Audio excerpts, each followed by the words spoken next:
My husband threw my suitcase on the lawn and changed the locks while his girlfriend watched from our bedroom window. Neighbors filmed everything. I didn't cry. I called one number. A man showed up in 20 minutes. My husband came outside yelling. The man showed him papers. My husband's face went white. He looked at the house, then at me. The suitcase landed on the front lawn with a dull thud that seemed to echo through the entire neighborhood. I stood on the sidewalk, my work badge still clipped to my scrubs, watching my husband, Mark, drag the second bag, the one with the broken wheel, across the porch. He didn't even bother carrying it, just shoved it hard enough that it tumbled down the 3 concrete steps and spilled open, my mother's quilt tangling with my winter boots. "You're done here," he said, loud enough for Mrs. Patterson 3 houses down to hear, loud enough for everyone to hear. "This is my house now, my life. You can figure out your own." Behind him, framed perfectly in our bedroom window, the window that overlooked the garden my mother planted 15 years ago, stood Lauren, Mark's coworker, the woman he'd introduced me to at last year's office holiday party, the one who'd squeezed my hand and told me how lucky Mark was to have such a supportive wife during these difficult times. She wasn't even trying to hide. She wore one of my robes, the blue one I'd gotten for my birthday, and held a coffee mug. My coffee mug, the one that said "World's Best Daughter," the one my mom gave me the Christmas before her diagnosis. I heard the clicks before I saw the phones. Mr. Kowalski from next door, the retired couple across the street, even Jenny Morrison, who usually kept to herself, had stepped onto her porch with her phone raised. They were all recording, documenting, bearing witness to what Mark assumed was my humiliation. But I didn't cry. I didn't scream.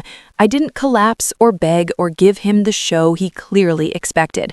Instead, I pulled out my phone and made one call, a number I'd saved under home emergency 3 months ago, back when I'd first started noticing the signs, back when Mark's late nights had become overnights, when his cologne changed brands, when he stopped asking about my day.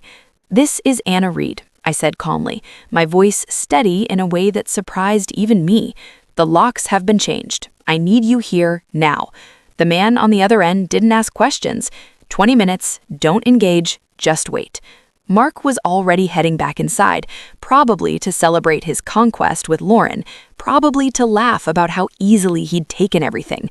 The house we'd lived in for 8 years, the house where we'd hosted Thanksgiving dinners and birthday parties, the house where my mother had spent her final months, hooked up to oxygen, watching the hospice nurses come and go.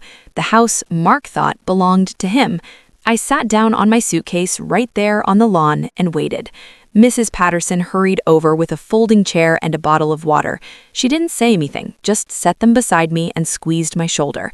Mr. Kowalski stayed on his porch, still recording. I caught his eye. He nodded once.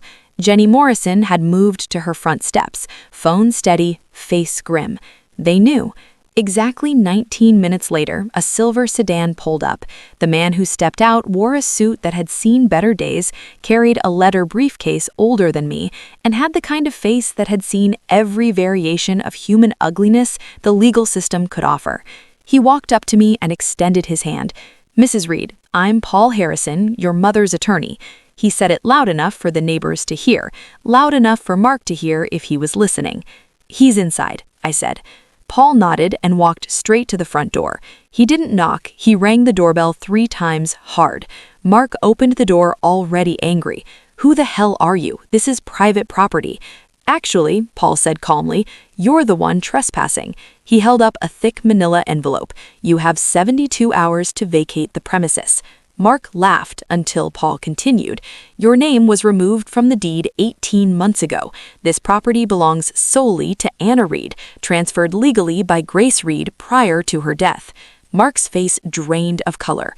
Behind him, Lauren appeared in the hallway, still wearing my robe. "This is impossible," Mark whispered.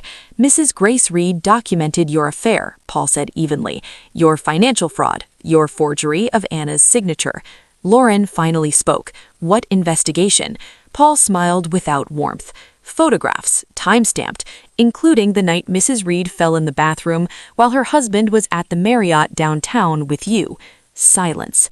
Mark's hands shook. "I needed the money," he whispered.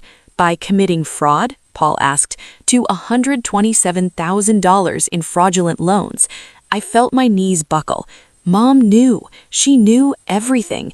Paul handed me an envelope, my mother's handwriting. She had planned this, protected me, even from beyond the grave. It's your house, Mrs. Reed, Paul said gently. You can go inside. I walked past Mark, past